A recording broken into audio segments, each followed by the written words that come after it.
Hello, everyone. Welcome to another episode of Get in the Garage. We're the music podcast.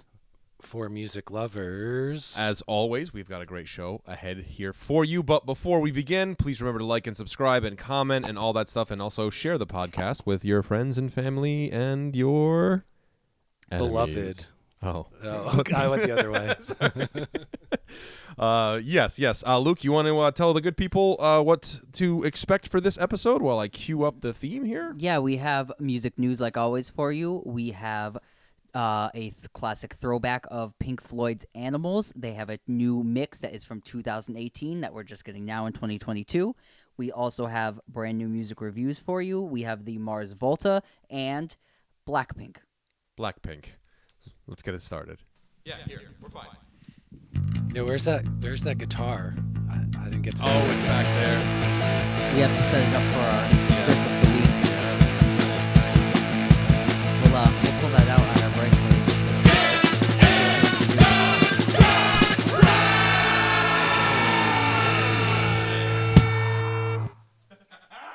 All right. Let's get into some music news, guys. Luke, do you have I feel. Thank you. You're welcome.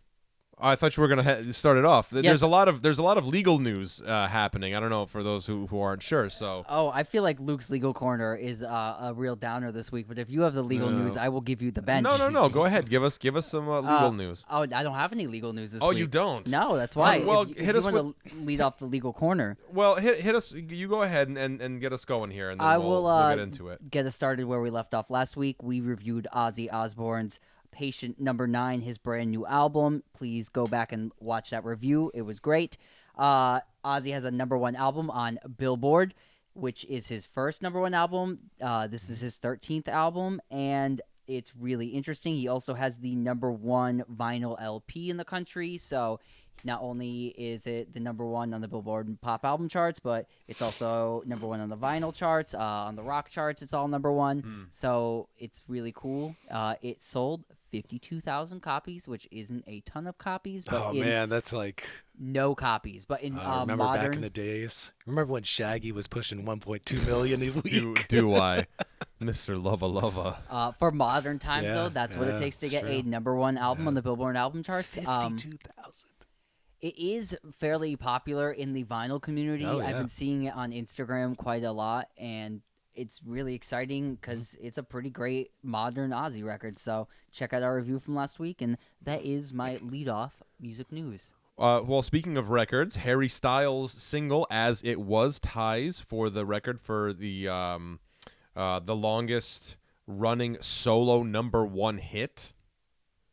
Ties with Old Town Road? No, it actually. So it's tied for the 4th longest run at number 1 in the 63-year history of the chart. Pulling even with 7 other smashes: Whitney Houston's "I Will Always Love You," Boyz II Men, "I'll Make Love to You," Los Del Rio's "Macarena," Elton John's "Candle in the Wind," from 1997. "We Belong Together," the Black Eyed Peas, "I Got a Feeling," Oh my and God, remember Mark that bar Ronson and mitzvah Bruno jam? Mars' "Uptown Funk." Yeah. So pretty. Oh, Mazel Tov. So the ones ahead of it then is that listed there on that whatever you're reading? Yeah, I think. Right, Old Town Road, I think. Yeah, Old Town Road is 19 weeks. That's the record. That's number 1. So 19, it's 19 tied weeks. for Despacito was at 16 weeks. Oh, yeah. And then One Sweet Day, Boyz II Men and Mariah Carey was 16 weeks, yeah. 19 weeks. Yeah. Pretty crazy. Wow. Pretty crazy. I mean, it is a banger. That's the one that sounds like "Take on Me." Just the same as Yeah, right. It was the lead-off single. Yeah, but right on for Harry Styles. I mean, you know, he was in the news more recently for being accused of spitting on what's his name? Falsely accused. Falsely accused. Justice for Harry. Justice for Harry. We talked about this before that episode was rolling, but we never brought it up on the episode. Yeah. So falsely accused. This is true. Falsely accused. He was not. He was not spitting on him. Anyway, let's move on. On, Jeffrey. In Boomer news, recently announced Steely Dan is releasing new mixes on vinyl of their classic first 7 albums. Can't Buy a Thrill, Countdown to Ecstasy, Pretzel Logic, Katie Lied, Royal Scam, Asia, and Gaucho. The first album is dropping November 4th, which coincides with the 50th anniversary of their debut album. So nice. That's really exciting. Yeah. Is Donald Fagen in charge of? Donald Fagen is a consultant, the guy in charge. I don't know, but you can Google it. I know that they are working off of the original analog tapes for the first 5 of those. And then for Asia and Gaucho, they're working off of like non-EQ'd copies of the masters because like mysteriously, even though those are the 2 most like poured over audiophile albums basically of the last 50 years, there are no copies, I guess, of the masters. Really? So, but they're, using the closest thing to it, EQ'd by Bob Ludwig, blah, blah, blah. So, I was just wondering if it was like a name or anyone, like, because the Beatles It is a name. What's his name? Yeah, I can't remember his name. I do also know that they are releasing it as 33.5 normal spin vinyl for whatever, let's say $35, $40 or whatever. And then they're also doing a version that spins at 45 for like the super high def listeners, and those start at $150. Whoa. Yeah, because they'll sell out too. Yeah. Yeah. Oh, I'm sure. Like Yeah. that. Yeah. Oh I'm yeah. sure. Every 67-year-old cool cat is gonna buy one of those bad boys. Right on. Luke, do we have anything else? Moving on. Yes, I would just like to shout out 2 small pieces of like anniversary. Today is Earth, Wind, and Fire Day. It is. Do you remember? I do remember. I asked Michael at work today. It is the 19th. Oh no, it's the. God damn it! It's the 21st of September. Do you remember the 19th? Remember the 19th of September? I don't know if that flows, Maurice. Gotta change those lyrics. 22nd? No. God 25th? damn it. No. We're getting 25th. Close. I would flub the line. First. That's what it is. But it's Earth, Wind, and Fire Day. Yes, do something it memorable is. so you can remember it. It's Yes. a tweet I read. Listen to Earth, Wind, Fire, especially All in All, the album with the pyramid, and I Am, which is the album with like Stonehenge. Like they're very, and those are the albums though. Yeah. Do you have my recommendation? All in All starts off with my favorite Earth, Wind, and Fire song, which is Serpentine Fire. Oh, that's the second album. I'm gonna isn't it? shout out Last Days in Time. That's the second record. I love the opening I love track that on album. here. Old. They're more like Santana, those first albums. Yeah, this is like definitely not the production style we're used to, but definitely great. Also, September, one of those songs, which was like kind of a very normal thing back in the day, and maybe still today, but it was a single that was off of their Greatest Hits Volume 1. So like they went, well, we'll give you an album of like our 10 best songs. And then you know what? This brand new song, it's also going to be a greatest hit. And you know what? It was. Yeah. Another artist that did that in the same fashion, Tom Petty. Yeah. Tom Petty's Greatest Hits. Mary Jane's Last Dance is exclusive to that Greatest Hits. Oh, yeah. Huge hit. Interesting. Yeah. Right on. Okay, guys, I actually have some. Oh, guys. Yeah. Other anniversary. It's been 30 years of Radiohead's Creep today. Oh, yes. The 21st of September. Congratulations. You To all the- fucking losers. Or whatever the line is. So that Fucking weirdos. fucking weirdos. That was the other anniversary I had. I just couldn't leave that one. Thank you. Yes, thank It's you. been 30 years of Creep, and I also want To to all you shout creeps out there. There's a video of Patrice O'Neill, the comedian, Oh, ripping yes. on this song from Yeah. a radio station. Type in Patrice O'Neill Radiohead. I'm gonna make a clip of it.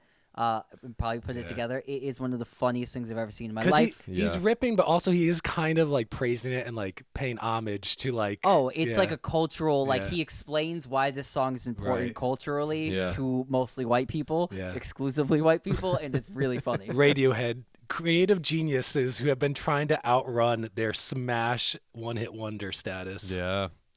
I feel like they have, but it I lingers. think so too. Yeah. Yeah.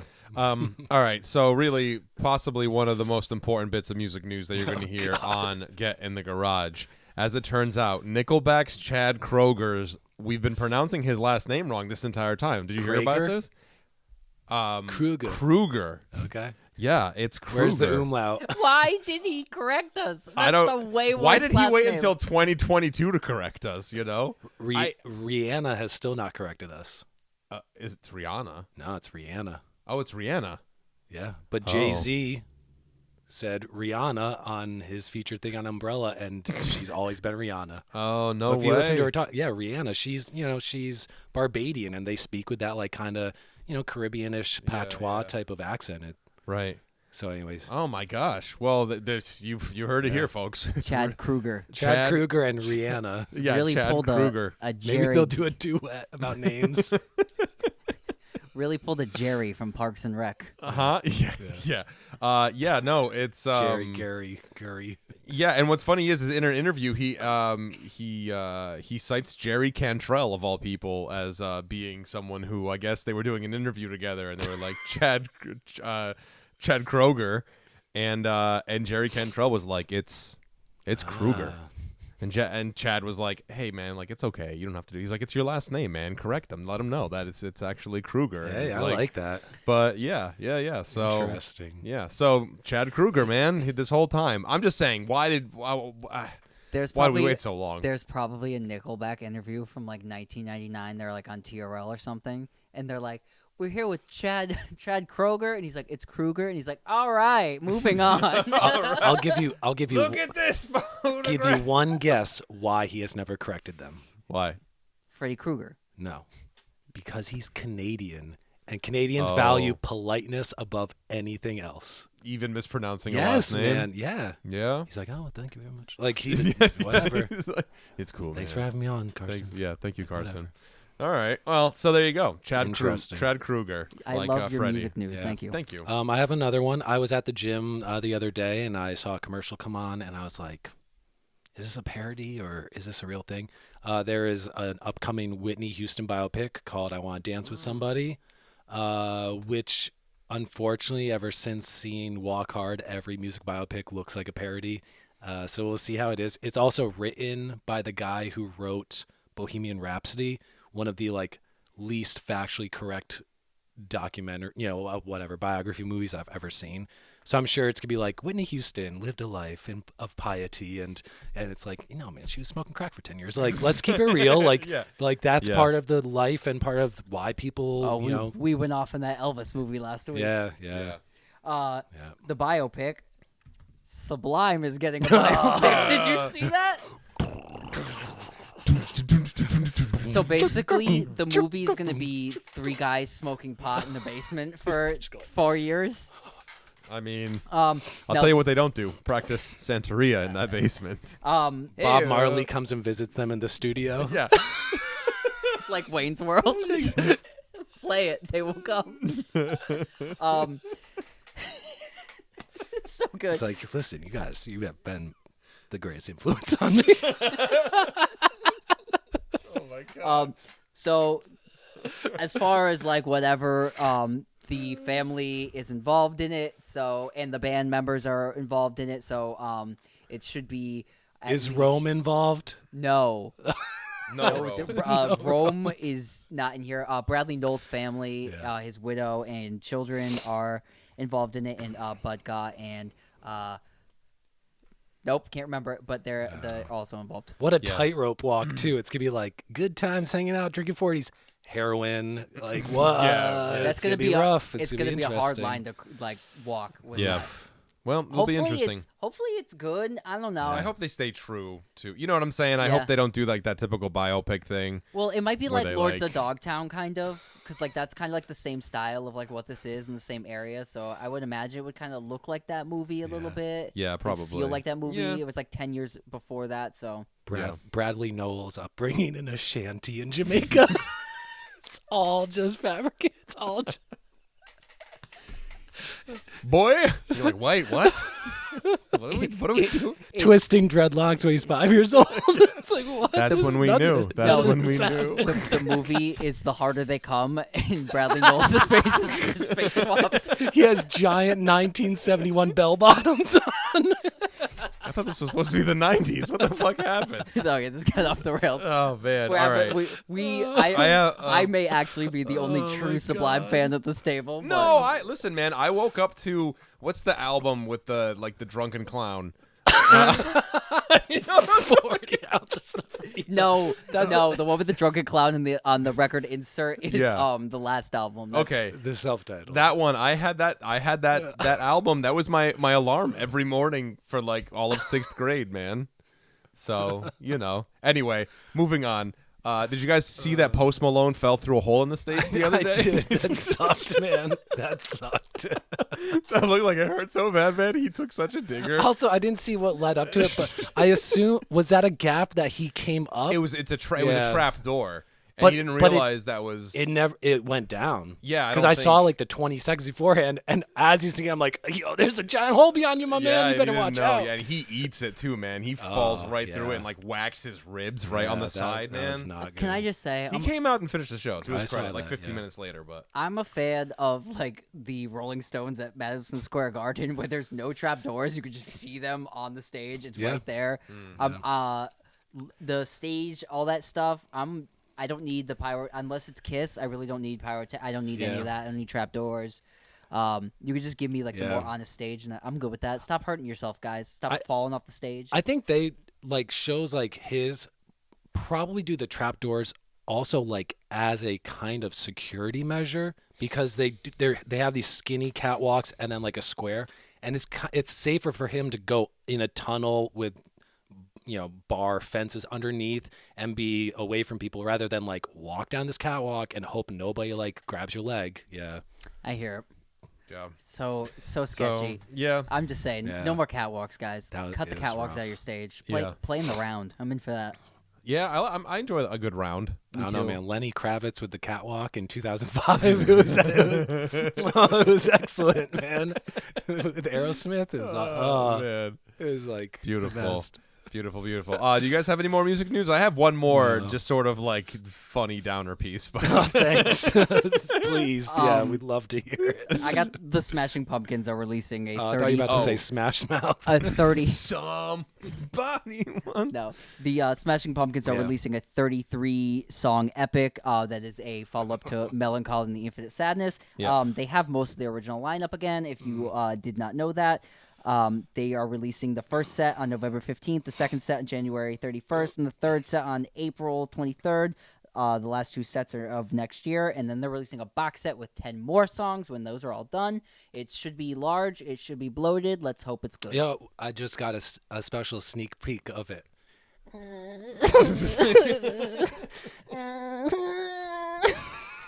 And the band doesn't get a dime. 0. To finish on my Debbie Downer of the day, Gene Simmons says he doesn't have any friends. Oh, Did you saw see that. about that? I saw He had that an interview with Goldmine, and I'll give you the quote. Even today as I sit here, other than Paul Stanley, and we only get together when we do stuff for the band, how do I say this without sounding inhuman? I don't have friends. Yeah, if friends means, gee, I don't know what I'm going to do this afternoon. Hey, do you want to come over and hang out? I'm more interested in what I want to do, and I don't want to pretend that I'm interested in what you want to do because I am not. So that sounds like a him problem. Yeah, right. That's what I'm saying. It's just like we're going to release an article about he doesn't have any friends, and he's just like, fuck you and your dreams, you bum. I want to make more Kiss condoms. What an idiot. Well, he is kind of a self-described narcissist. He knows he's kind of a narcissist. Yeah, right. So that's why you're like, okay, but the articles are. It's just funny that there's an article that's published that's like Gene Simmons. I don't have friends, but also friends. don't waste my time trying to be my friend. Yeah, right, exactly. It's like there's like a double standard. Before we leave this music news, yes, did you see that Kiss is plotting a Kiss 2.0 at the moment? Well, like so they're successors, it's if you will. It's called Suck. Well, it probably is going to look a lot like if they launch it. It's going to look a lot like what this band that we're going to cover, Blackpink, is. So so Kiss is going to be like this. It's 4 Korean supermodels. Oh, okay, that makes sense. But it's probably going to be for guys that get trained to be the new kid. See what I'm saying? There could be a so it'll reality be like show and a documentary and if you feel you know me? what? I'm into it because Kiss has always been a spectacle show. Me too. Whatever. I don't listen to Kiss, but God bless. You know, Let it- people enjoy the show. Let it carry on. I don't it's a care. It'll be like a musical. I Cool. won't be into Whatever. it, but let it carry on. Like it'll be like a Broadway show, Yeah. right? Where it's like it's different casts all the time, but it's the same Cool. show that happens. They That's should pretty do cool. that, yeah. See? That's not a bad idea. Blue Man Group Kiss. Yeah. Yeah. Grateful. Guess what the Grateful Dead are going to be doing in 5 years? Yeah, Because right. all those dudes are 75 years old. Yeah. So, Anyway, all right, moving on. Onward we go to the throwback pick of the yes, week. sir. Throwback pick this week is a reissue of Pink Floyd's Animals, album released originally in 1977. This mix is the 2018 mix, overseen by James Guthrie, who is an engineer, mixer, producer who worked with the band, I believe, since The Wall and on and off for the past 40 years or whatever it's been. The mix was completed, I guess, 4 years ago, but Roger Waters and David Gilmour, I would say probably mostly Roger Waters, were arguing over what was going to be in the box set liner notes. So that's why it had not been released until now, but it's finally been released. And 4 years over didn't know liner that? notes. Yeah, No. that was like the big. That's why it says 2018 mix. I could not. No. My curiosity was like, why does this say 2018 mix on it? And I was like, Yeah. oh. I just figured there were some sort of technical difficulties. I didn't realize it was literally just them arguing over liner notes. If you would like to enjoy these said liner notes, they are on Roger Waters' website. So that when with like cross outs and what he would have actually written. this was the These fucking bollocks assholes. this was the stinker. Gilmore had a disagreement with the liner notes this time, and did he? Yes, and David, and he was like, Roger Nick Waters. Mason's just like, can we just release a goddamn His problem album was that already? Roger Waters' first draft said, well, the rest of my bandmates didn't give a fuck, so I wrote this whole album by myself. And David Gilmour's like, well, I kind of cared, maybe. Yeah. I don't remember. I was don't doing a lot know. of drugs back then. So this mix was a bit released. hazy. I will just say long and short of my thoughts on it. I enjoyed the mix. There's a lot more beef, a lot more bass brought to the front of the mix, a lot more drums. Like you actually hear hi-hats and shit that was almost completely missing from the first mix. Yeah. And the first mix, in my opinion, is like so dry and so like disconnected and weirdly edited to my ear that I have never really enjoyed that mix, although I do like that album a lot. It's just like compared to the other ones, I'm like, this just doesn't have the lushness, fullness. It's like so like stark. Yeah. But this new mix feels like it's more in line with Dark Side of the Moon and Wish You Were Here and all that kind of stuff. This is also like the forgotten Pink Floyd album of the 70s. Every other Pink Floyd album is giant and huge. Sure. And then Animals, I mean, it gets represented in the Naked Lady art piece. Yeah. But it really doesn't have its own, characteristic where they really champion it. And it has its, they use the imagery from it quite a bit with the pig. Right. Yeah. But it's not really... Songs don't get played on the radio. It has no major hit single off of this album. It's hard to play 18-minute songs on the radio. Right. Well, they could have put the That's acoustic true. song together That's true. and formed it in one full song that bookends the album. Yeah. But it's not really a Pink Floyd album that gets that high recognition. So the cool thing about this kind of getting the last kind of final reissue of all those records is now it has a chance to kind of shine on its own, especially because it got pulled back even later now. I listened to this record and I was like, oh, okay. It definitely has its own. Dogs is the centerpiece of the record and has this great Animal Farm vibe that goes throughout the whole thing and really characterizes the whole record of the, capitalist Animal Farm kind of whole thing going on there. Yeah. And that song is, for me, it's so like, it's such like a lost Pink Floyd classic because you get even the concert in the middle of nowhere for nobody has that big giant centerpiece. What is the name of that song? Echoes? Yes, Echoes. And that's like a big Pink Floyd song off a pretty not huge Pink Floyd album, Metal. Yep. And this album, you have like no representation of it. Like everybody's seen that Pink Floyd video, and this doesn't really have that kind of great thing that goes with it that you really, But now you sent us that new mix of Dogs, and we talked about it on the podcast. That I think is going to be like a new kind of representation for what this album is and the great song from this album. Yeah. Because this was an album I'm not as familiar with as the rest of them. Yeah. This one is this was a regular spin for me. I mean, we talk top 5 bands of all time a lot, just in general conversation. Pink Floyd is in my top 5 hands down. I love this band. Animals was a record that I listened to pretty consistently, man. Like I was really, this was a regular spin. Dark Side, obviously, Wish You Were Here, obviously, but I mean, I liked going back. I liked, I liked the Adam Hart Mothers and the Obscured by Clouds and all that stuff.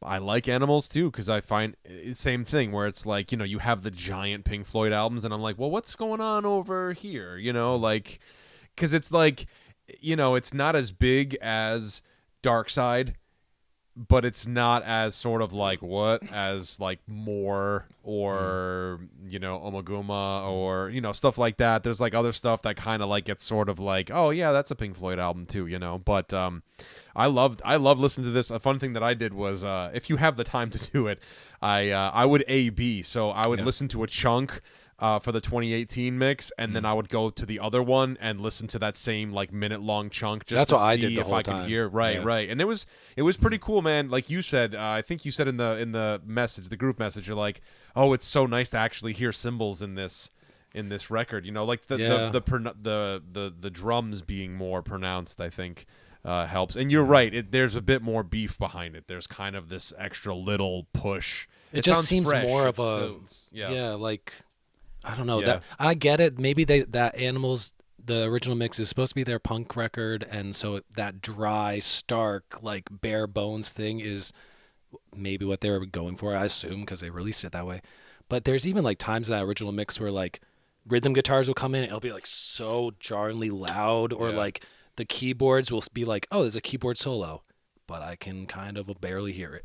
And this just seems more like, oh, the colors that are supposed to be breathing right now are coming out. Right. I think the other issue that happened with the original mix of this album too is what they were kind of saying is most of them can't remember even really recording much of this record. So they were building their headquarters studio that they ended up recording this in right before it. So they all were like, I remember building that building. I don't really remember recording Animals in it, though, which also might have to do with what Jeffrey said at the beginning with some, illicit drug use that might have been happening at the time in that band. Because this is also they've made 2 crazy successful albums, Dark Side of the Moon, Wish You Were Here, Animals being the third. And it kind of falls off the rails after The Wall, so... Yeah, and even during this record, this was very contentious, recording things, and like supposedly a lot. Richard Wright and David Gilmour like had very little to do with songwriting, and it became Roger Waters. Like it is now fully his band. He sings lead on everything except for the first half of Dogs. Yeah, and on every previous Pink Floyd album, he would sing like maybe a quarter to a third of all the lead vocals. Yeah, because I find David Gilmour's voice is way more listenable. He has one of my favorite voices. Yeah, he's got such a good voice, and Roger Waters is so goofy and yelly and stuff. Yeah, but I think on this it works. The anger and the frustration, social, all the commentary. But I love this. I love this mix because I love the songs, but that early mix, because it's so strange, and I just never really loved going back to it, especially because they're like 18-minute long songs. So if you're not loving like the world it's putting you in sonically, you don't want to be there for 18 minutes at a clip. And this, I was like, this is nice. It's like finally I feel like this is a Pink Floyd record and not some like. I really, I'm unfamiliar with the original mix because it's not. I mean, I've listened to it before, but nothing I can like make comment on.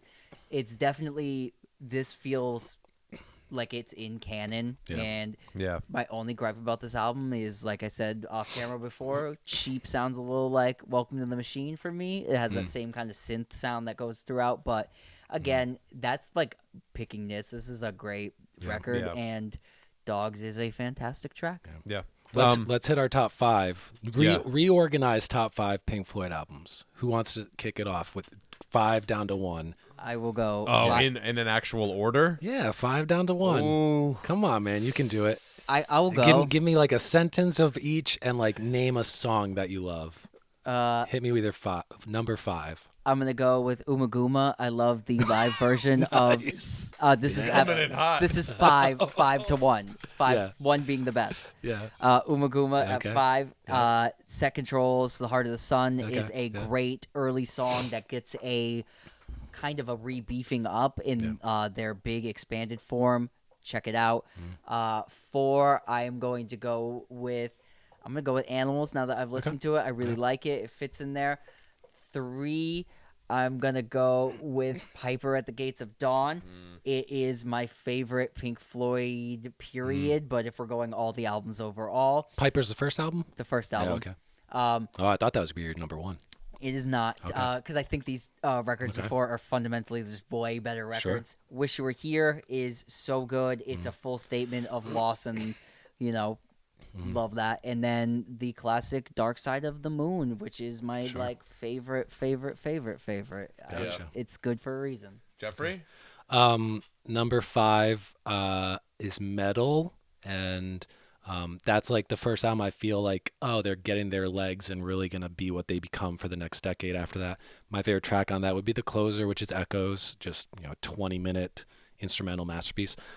Number 4 would be The Wall, which is a little too wonky at times, a little too Phantom of the Opera at times. But my favorite track on that is Hey You, which is like, everybody loves Comfortably Numb, but Hey You is like, it kicks off the second half of that double album, and it's like truly the centerpiece in my opinion. Number 3 is Animals, especially this 2018 mix. Number 2, my favorite track on that is Sheep. I love Sheep. I love the Rhodes in the beginning, and I like the gallop and like Never Lets Up, and I love that like crazy mini Moog or ARP or whatever keyboard stuff. Number 2, Wish You Were Here.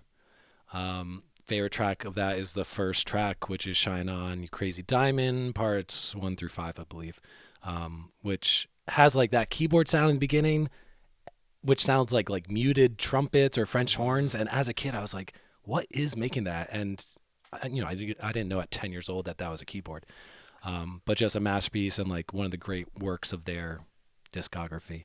And number 1, Dark Side of the Moon, because my favorite genre of music is soul music, and like that has tons of soul background vocals, has tons of like funk rhythms on Money, and my favorite track is Time, which is like clavinet and like jerky, funky with a ripping guitar solo, and one of the first records that like blew my mind the first time I listened to it when 12 years old or whenever you listen to things like that. Yeah. That's a record that will blow your mind. Drug Free. Oh yeah, that's a drug-free mind blow when you're just like laying 10. in bed in the dark at 9:00 on a school night, listen to it 5 times on repeat. Yep. Yeah. Blow your skull right open. All right, and for mine, I'll say number 5. Oh, this is so difficult for me to like put them in a particular order, but I'd say number 5, kicking off, Obscured by Clouds. I love that record. It was originally it was for a film, I believe. The opening track's killer, but my favorite song on that album is Childhood's End, which we said beforehand is like Time before they wrote Time. Number 4, I have to go with Adam Hart Mother. I might get some shit for that, but I love the Adam Hart Mother suite. It's amazing. I have a lot of great memories tied to it. The other song on there that I love is Fat Old Son, which is cool. That's like one of the early like David Gilmour songs. Number 3, Animals.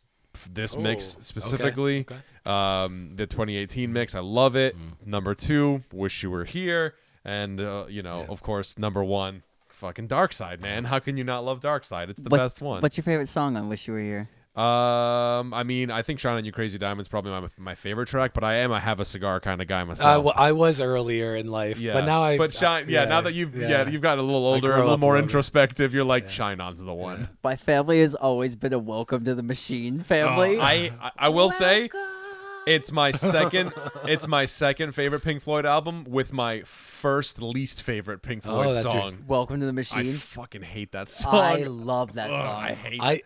I mean, I like that. The key, it's crazy. I think stuff. like the vocal melody in that has like a lot of like what they did on the wall later, but that's like way earlier. Yeah, right. So It's an experience. I think the unsung hero of the band is Rick Wright, the keyboard player. Yeah, 100%, and that is like 100%. Because people don't realize on a lot of Pink Floyd songs, it's like an electric piano, an organ, some kind of mini Moog like lead synth, and then some other kind of like pad synth. Like that dude was like playing like everything. Like all the textural stuff is him. And singing too. Yeah. No. What? Please hit me. It was all Roger Waters. Thank you. I forgot. Thank you. Rick Wright was the hired help. Don't you fucking forget it. Okay, he was just the bum that he paid to play keyboards. Hey, he's the only one who made money off of that wall tour because he was hired hand. That's it, baby. Anyway, all right, let's take a break and we'll come back and we'll hit you with our 2 new album reviews. We'll be right back. This episode of the podcast is brought to you by Hofner Guitars. I have here the Hofner Shorty. It is a full-scale, travel-size guitar. You can find this and all of their products at hofnerguitars.com. All right, everybody, welcome back to Get in the Garage. The music podcast. Thank you. For music lovers. Time for our 2 new album reviews. We're going to start off with one that is definitely out of my comfort zone for sure. I think Luke's as well. Probably the same for all 3 of us. Our very first K-pop band. Yeah.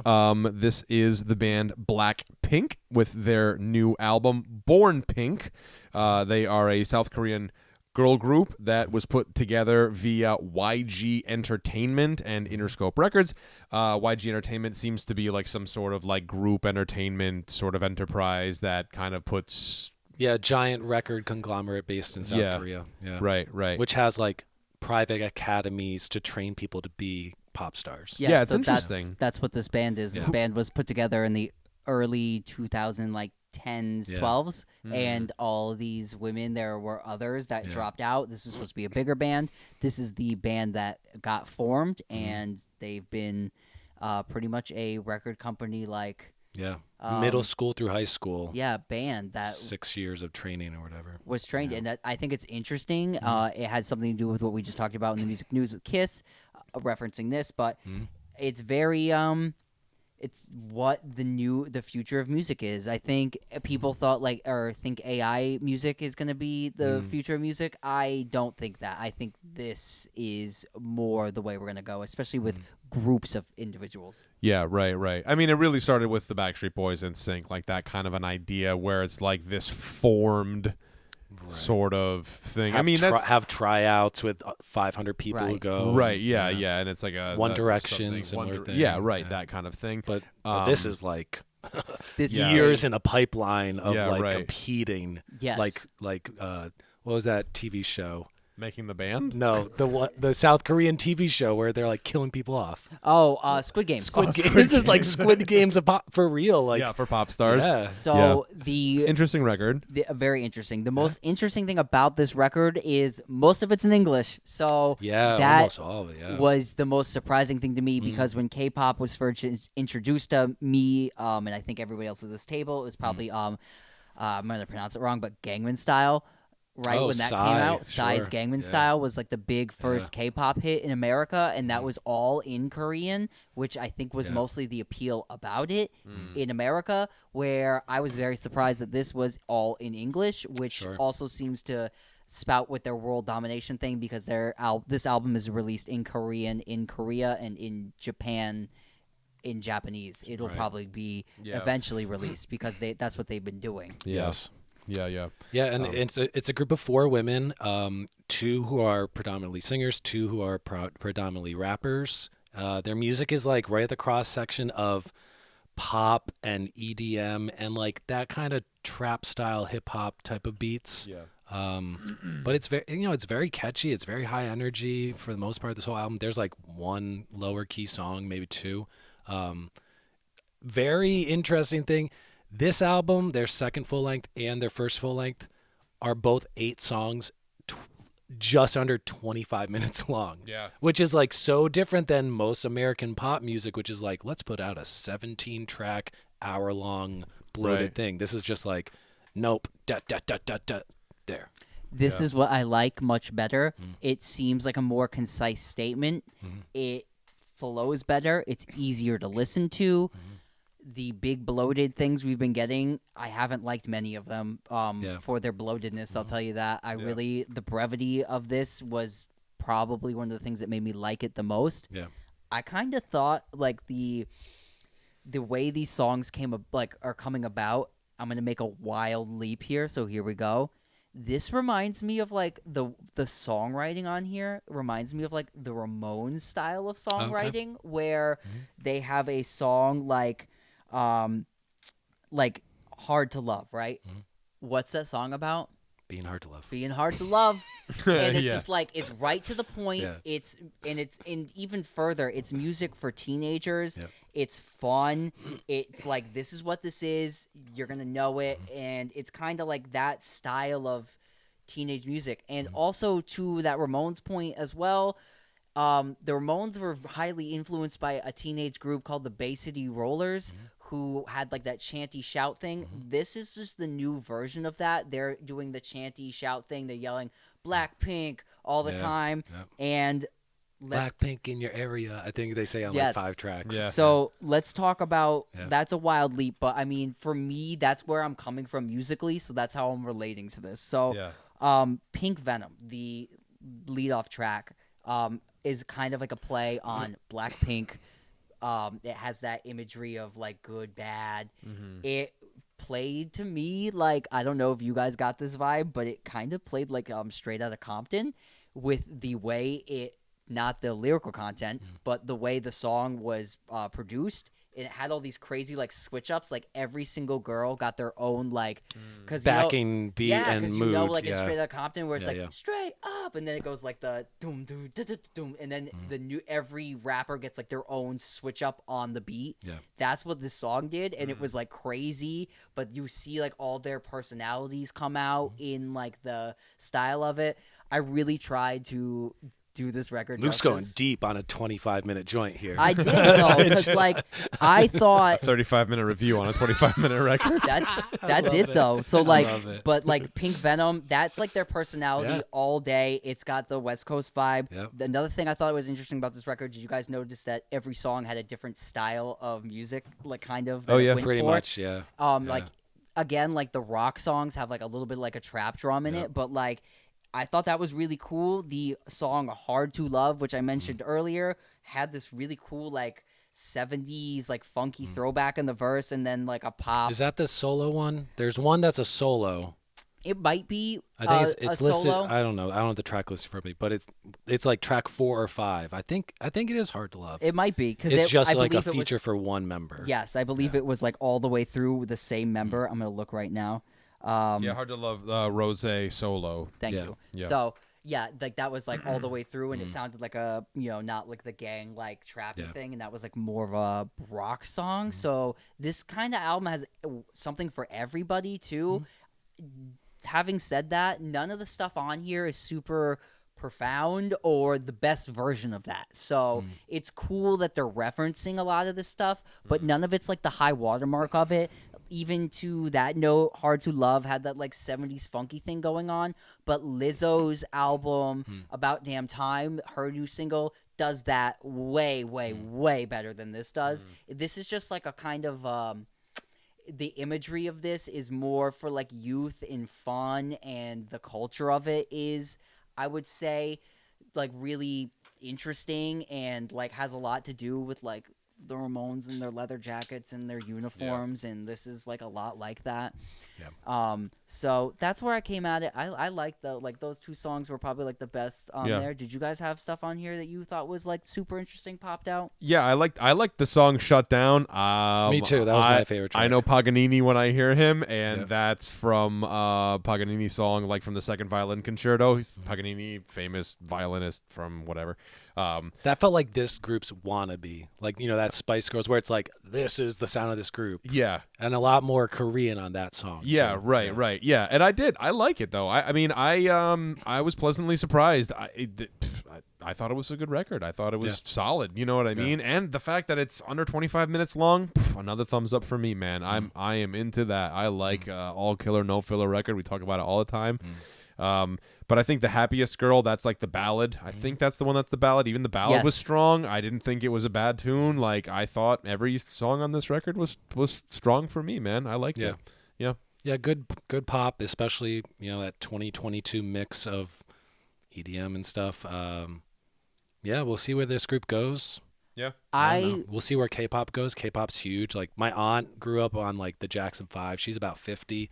And she was raving to me the other day. She's like, oh, I'm going to see this K-pop group and this other K-pop group. And it's just that thing of, like, the bubblegum poppy, like, group put together, but also the worldwide appeal. I don't know.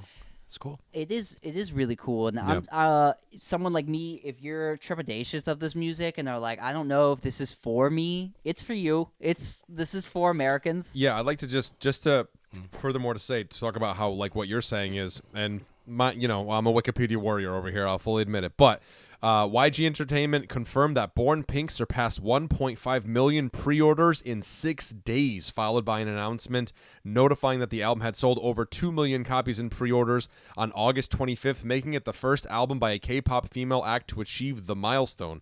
Following its release, Born Pink became the first album by a K-pop girl group to sell over 1 million copies on its first day, doing it in less than 12 hours. So just to give you perspective, they sold over 1 million copies on their first day. Ozzy Osbourne sold 52,000 in a month. You know what I'm saying? Or a couple of weeks. You know what I mean? 2 weeks. So it goes to show you, man, K-pop it's happening. It's a happening genre of music right now. Also noted, this is the biggest musical group in the entire world that we're talking about. Female group. I think BTS is bigger. I think they might have surpassed the BTS thing now. Have they? Yes, because even the release of Black Venom, this song has the most. That song has got the most first day streams of any video of all time, which was 90 million streams in one day when that was released. Yeah, and they also have the most. I think they have the second most viewed video on YouTube ever.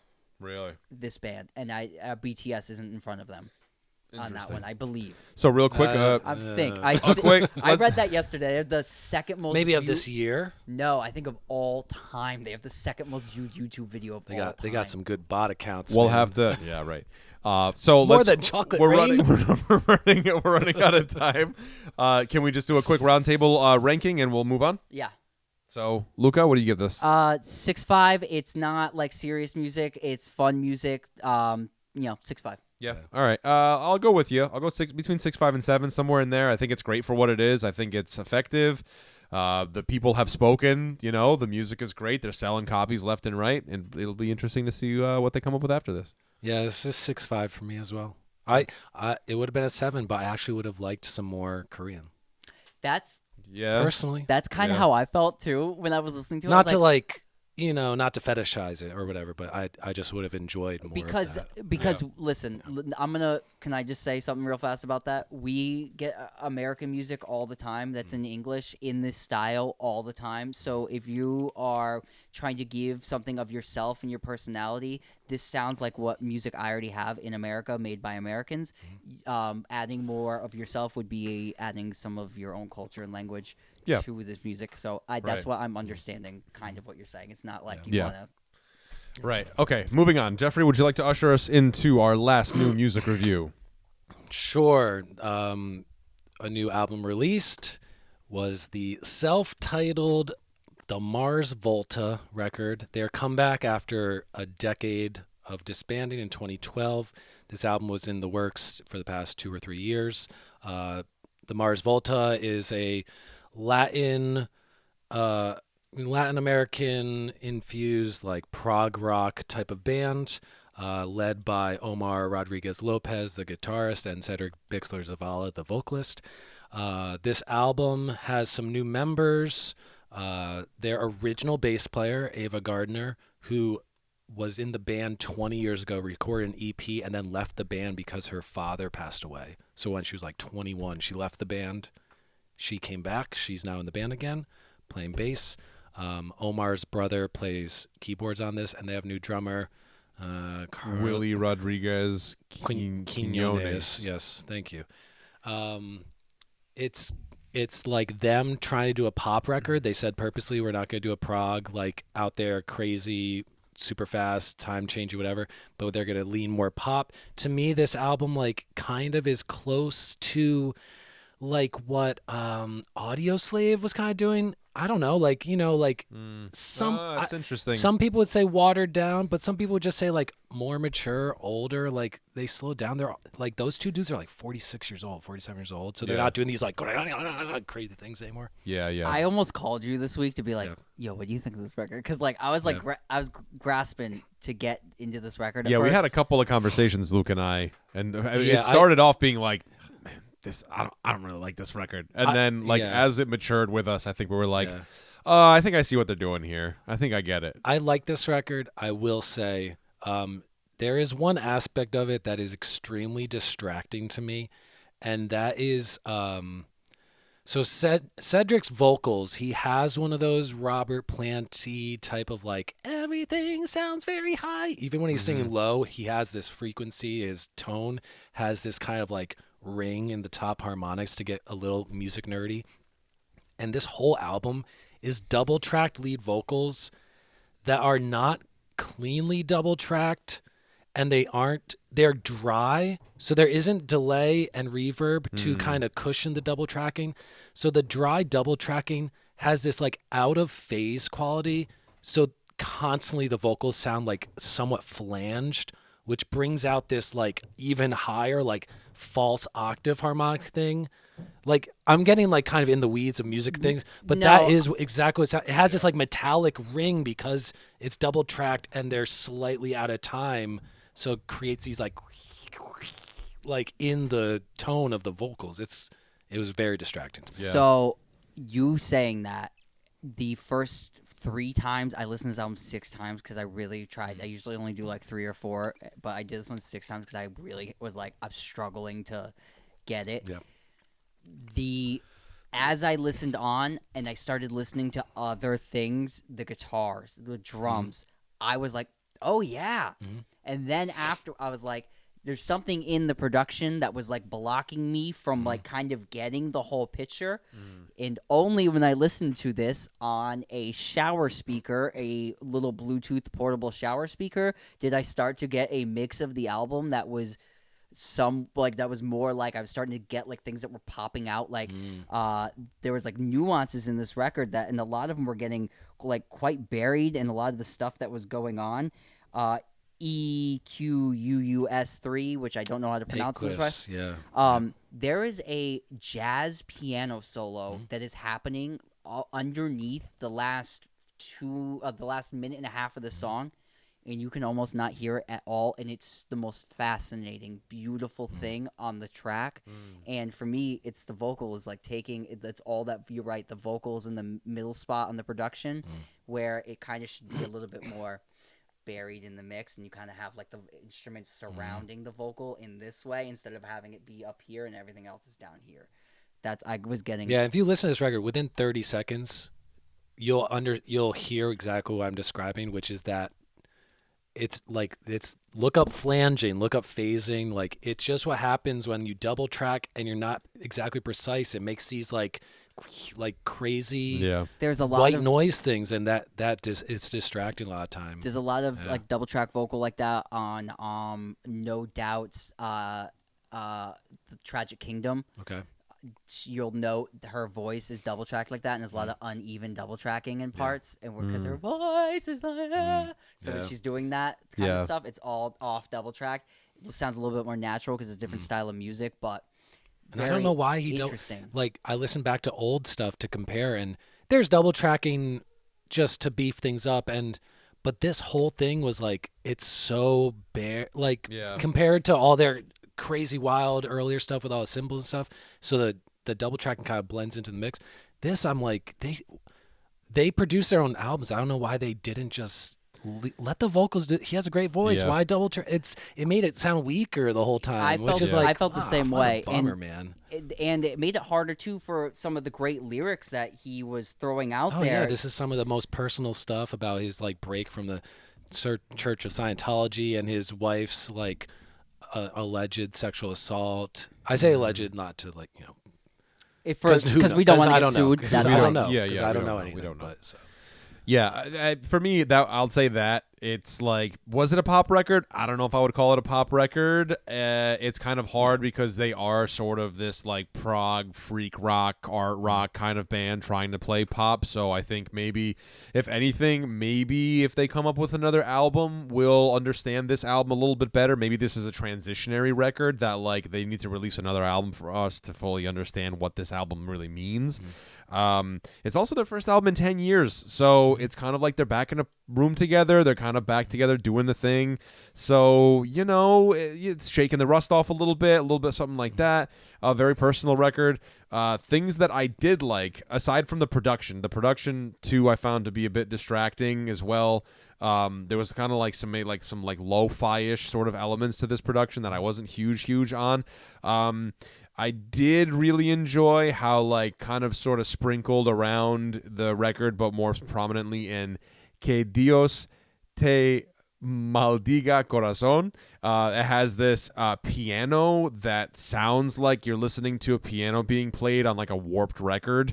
So it has this kind of like in and out of tune like thing, you know what I mean?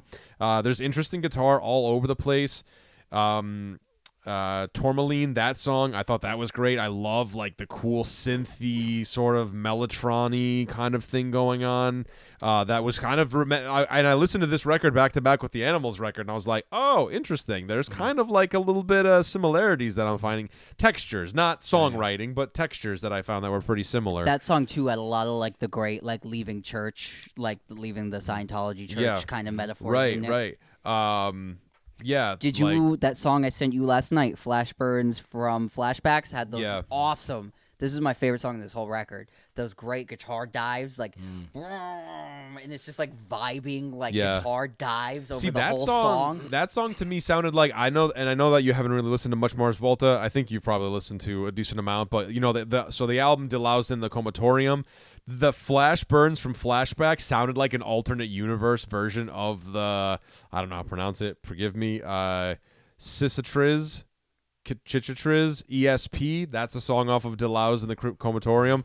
I encourage you to A-B those two songs because you're like, oh, this is kind of, this song, the Flashburns from Flashbacks, is kind of a slowed down kind of version, but the kind of like A-B. the progression, like chord progression, if you want to call it that, in the songs and kind of the pace of the song and stuff like that, it's like this is just a slower version of that. No Case Gain is kind of when it starts to kind of go like downhill for me. I didn't like that the vocal delivery on that song. I think that's the one where he's like kind of like shouting, da, da, da, da, da. He's like doing this thing. From there, I think the last couple songs on the album kind of like lose me a little bit. But ultimately, it's 14 songs, which seems like a lot, but it's a 45-minute record, so it's not crazy long. It was still too many songs. I thought some of them kind of got meshed together with like their production and tempo style. There was like maybe like 2 acoustics that built into with drums and you know what I'm saying. So I could like there maybe count those to like one of those. But there was some great stuff. I love the last track on this record too. Yeah, good closer. It was a great close. It was like, but again, that was a little bit more of like the heavier rock stuff. I'm not into rock bands doing pop records. Go for it, please, by all means. Tegan and Sarah, a folky duo from Canada, has done it quite well. This, for me, I wanted it to go more pop. More big choruses. For me, pop is big choruses. There were no big burn down the barn choruses on this record. Yeah. So that's like my kind of thing. It was a great little like, rock pop record. Was it a 10 out of 10 that the Enemy gave it, or a 5 out of 5? Oh, really? I don't think so. This is not a perfect album for me. This is an album that has flaws, but has great greatness in it. And for me, the real thing I wish, like, lyrically, you were able to concisely get his message across on the first listen, not the sixth listen. If you're a fan of this band, though, this record's a grower. And that's what they've always been, very cryptic, and you know, you had to decipher all their songs. Like, because the first time I listened to it, I was like, this is about leaving a church, and there's not one cross to bear reference in this whole lyric. Oh, and then I listened back, and I was like, oh, nope, it's in there. My favorite song is Blank Condolences, which I think has lines about, like, preaching from the pulpit. And yes, it does. Yeah. So I got very, like, nerd. But that's because, like, I really like this record, and I was like, oh, could you just single track the vocals? Like, I enjoyed the textures, I enjoyed the songwriting, I enjoyed the playing.